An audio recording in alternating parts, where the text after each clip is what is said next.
कुछ दिन पहले की बात है। अमित और मनाली नासिक में रहने आए थे।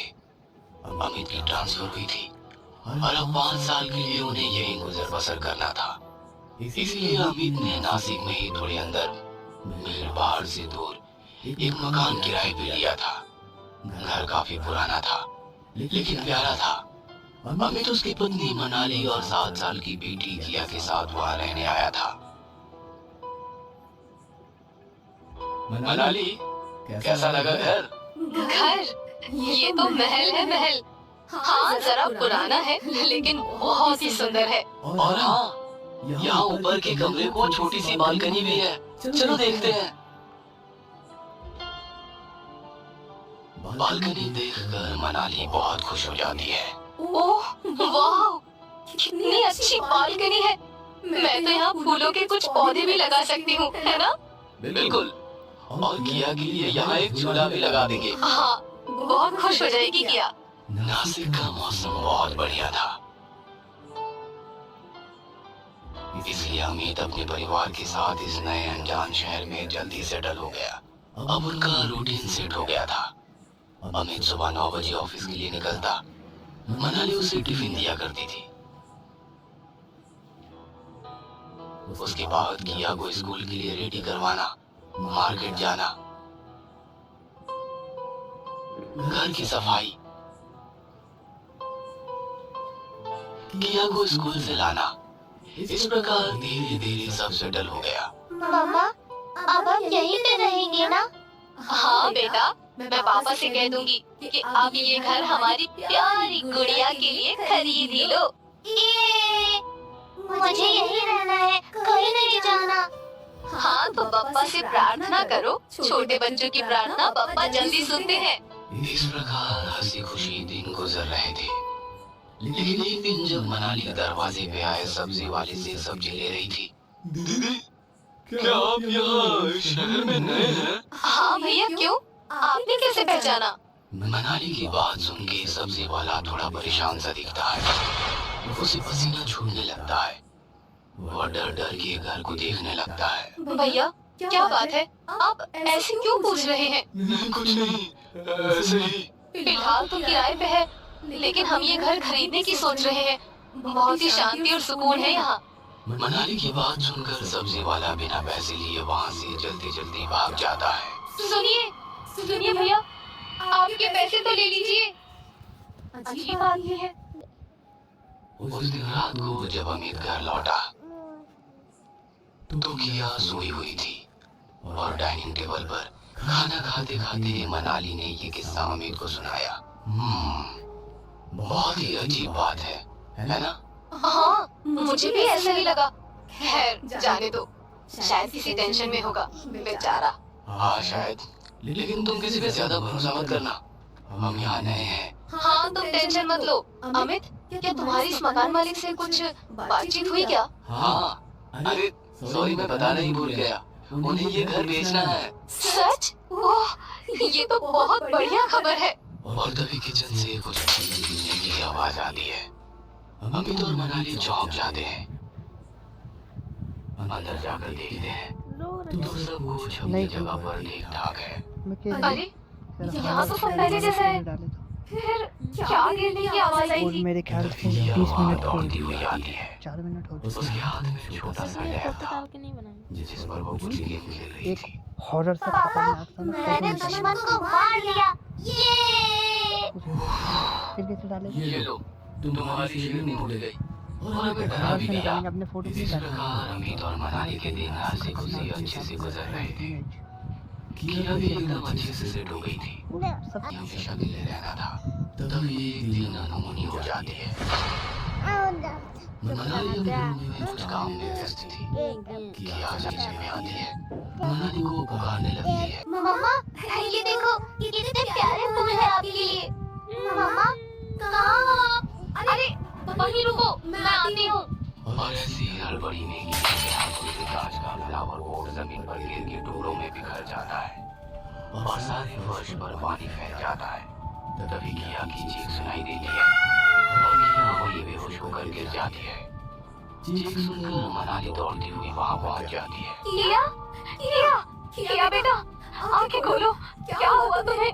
मनाली टूटे हुए फ्लावर पोट को देखती है और अचंभित हो जाती है, क्योंकि किया चीजें तोड़ने और फोड़ने में एक्सपर्ट थी और वो सब करके उसे बड़ा आनंद मिलता। उठो बेटा, इट्स ओके, मैं तुम्हें नहीं डांटूंगी, उठो। हाँ तो ले ले मनाली किया के मुंह पर पानी छिड़कती है ले ले। और किया होश में आ जाती है, लेकिन बड़ी डरी और सहमी हुई थी।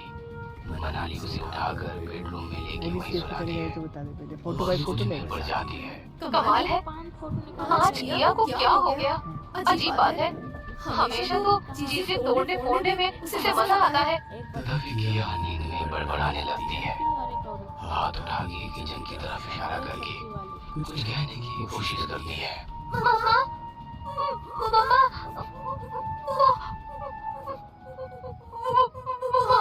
क्या हुआ बेटा? वो कौन? यहाँ हमारे अलावा और कोई नहीं है। और एक आध भूत की। किया मनाली से चिपक जाती है। लगता है महंगा फ्लावर पॉट टूटने की वजह से ये डर गई है। सो जाओ बेटा, कम से कम कोई बात 20 नहीं। मिनट की होगी। सो जाओ। 20 से 22 मनाली किया मिनट। को थपथपा के बेडरूम में सुला हाँ? देती है। 20 से 22 मिनट अगले की दिन है। बिलोटिया की जितनी है 22 मिनट की है, मनाली रोज की 22 तरह मिनट की अमित होगी। को टिफिन देती है। जिस दिन छुट्टी रहेगी उस दिन बिलोटिया की बना देंगे। नहीं, मैं नहीं आऊंगी वहाँ। और किया रोने लगती है। मनाली अचरज में पड़ जाती है ये सो रहा है। और परेशान हो जाती है। ओहो, किया, तुम्हें तो क्या तेज तुम्हारी बुखार आवाज़ है। नहीं आएगी ना? मुझे डॉक्टर को बुलाना होगा। थोड़ी देर में डॉक्टर घर आते ये क्या हैं कह रहा हूँ? और किया को चेक करते हैं। देखिए 9 इन्फेक्शन तो बजे मैं है। तुझे फोन दूंगा। मुझे लगता है बच्ची 9 की बजे तक आवाज यही निकल चलेगा। रही है। शायद कुछ डरावना 9:30 सपना बजे देखा तक होगा। एडिट करके शायद अपलोड डॉक्टर करके। ठीक कहते हैं, ठीक है, फोन मुझे कोई दो। डरावना सपना ही देखा होगा। ठीक है, 9:30 बजे तक। फिर मैं अंदर दे दूँ। आधा लेकिन घंटा अगले तेरे पास दिन अवेलेबल। यही किस्सा दोहराता है। और किया फिर से किचन एडिट में करने आने के से लिए 3 मना कर चीज़ों की दिया। आवश्यकता होती है। मनाली किया किसी के को लिए जो दवाई लेने मतलब किचन में आई, जैसे पड़ गई। समझ फोटो नहीं आ रहा है, गूगल से डाउनलोड इतना मारना। अजीब सा बर्ताव क्यों कर रही है किया? अब इससे बात करनी होगी। तभी मनाली के हाथ से दवाई की शीशी नीचे फर्श पर गिर जाती है और कांच के टुकड़े बिखर जाते हैं। नहीं जाएगा यार, सारी दवाई फर्श पर फैल 22 मिनट जाती तक है। नहीं जाएगा। ओह, ये क्या हो गया? सारी मेडिसिन वेस्ट हो गई। दूसरी बॉटल लानी होगी। चलो पहले ये फर्श साफ कर देती हूँ। मनाली कपड़े का टुकड़ा लेके फर्श साफ करने के लिए झुकती है और उसकी आंखें फटी की फटी रह जाती है। किचन के फर्श पर एक अजीब सा चेहरा दिखाई देता है, हाथ हिलाता हुआ जैसे मदद मांग रहा हो। मनाली को पसीने छूटने लगते हैं, वो सन्न रह जाती है और Haunted वहाँ house। से निकलती है। हॉरर स्टोरी सीधा किया के रूम में आकर और दरवाजा हॉरर बंद हिंदी कर देती है। जो इस पर लिखा हुआ है, ये चीजें जरूर है। मनाली किया को बाहों में लेती है। वो बहुत डरी हुई थी और अमित को फोन लगाती है। अमित, अमित प्लीज जल्दी घर आ जाओ। क्या हुआ? सब ठीक तो है? मैं तो अभी अभी ऑफिस पहुंचा हूँ। प्लीज तुम जल्दी घर आओ प्लीज। अमित हड़बड़ी में घर लौटता है। अरे क्या हुआ?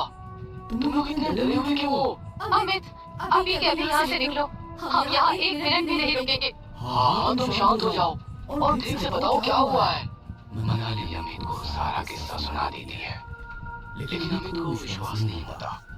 वो अकेली किचन में जाता है,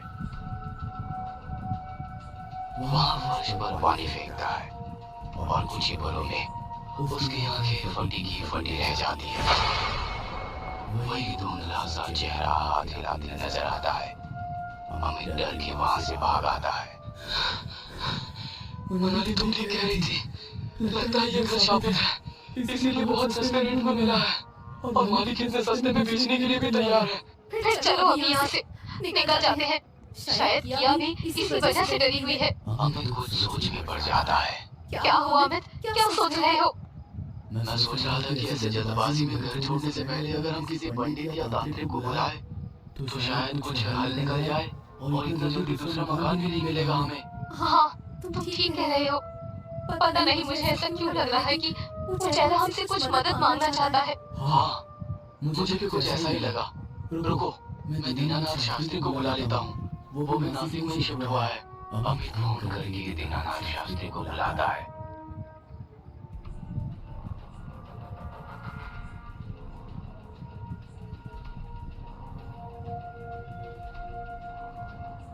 और उन्हें सारी बातें बयां करता है। डरने की कोई बात नहीं है अमित, सारी आत्माएं बुरी नहीं होती, क्योंकि ऐसा होता तो आज किया बेटी तुम्हारे सामने नहीं होती। शास्त्री किचन के फर्श पर पानी फेंकता है और तभी फिर से वो धुंधला सा चेहरा हाथ हिलाता हुआ दिखाई देता है। शास्त्री उससे बात करने का प्रयास करते हैं। कौन हो तुम? हमसे क्या चाहते हो? मुझे मुक्ति चाहिए। मैं यहाँ का पुराना नौकर हूँ। काम करते वक्त उबलता हुआ पानी मेरे शरीर पर गिर गया और मैं पूरी तरह जल गया और मेरी मौत हो गई। लेकिन मेरे मालिक मुझे यहाँ छोड़ गए। 40 साल हो गए, यहाँ कोई नहीं लौटा। ठीक है, हम तुम्हें मुक्ति देंगे, लेकिन वादा करो तुम यहाँ से हमेशा के लिए निकल जाओगे। हाँ, मैं यहाँ से निकल जाऊंगा। शास्त्री कुछ मंत्र पठन करते हैं, पवित्र जल छिड़कते हैं, चेहरा गायब हो जाता है। धन्यवाद शास्त्री जी। कोई बात नहीं, अब तुम शांति से यहाँ रह सकते हो। शास्त्री चले जाते हैं और अमित मनाली भी रिलैक्स हो जाते हैं। फिर से उनका रूटीन शुरू हो जाता है, बिल्कुल पहले जैसा। और एक दिन अचानक किया की चीख सुनाई देती है। हॉल में चाय पी रहे अमित और मनाली किया की तरफ दौड़ते हैं। किया बाथरूम के बाहर बेहोश होकर गिरी दिखाई देती है। अमित और मनाली डर के मारे चौंक जाते हैं। किया किया क्या हुआ बेटा? उठो उठो बेटा उठो। तभी अमित और मनाली का ध्यान बाथरूम में लगे आईने में जाता है और दोनों हक्का बक्का रह जाते हैं। दोनों के पसीने छूटने लगते हैं। आईने में एक बहुत ही डरावना औरत का चेहरा दिखाई देता है। अमित हिम्मत जुटा के उससे बात करने लगता है। कौन हो तुम? क्या चाहिए तुम्हें? क्या तुम्हें मुक्ति चाहिए? वो डरावना चेहरा जोर जोर से हंसने लगता है।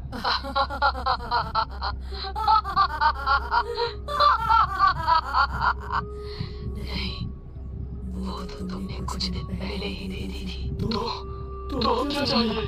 और हमने तो एक आदमी को मुक्ति दी थी। हाँ, लेकिन आत्मा तो रूप बदल सकती है ना। इसका मतलब तुम वही आदमी हो। लेकिन अब तुम्हें क्या चाहिए? शरीर, क्योंकि मुझे मुक्ति पसंद नहीं आई। मुझे फिर से जीना है, इसीलिए शरीर चाहिए। शरीर? माफ कीजिए, हम आपकी कोई मदद नहीं कर सकते। डरावना लेडीज चेहरा हंसने लगता है। अमित और मनाली डर जाते हैं। वो मदद तो तुमने कर भी दी और मैं बहुत खुश हूँ। अमित और मनाली अचरज से एक दूसरे को देखते हैं। उन्हें पसीने छूटने लगते हैं। तभी वो लेडीज चेहरा हंसने लगता है और बोलता है।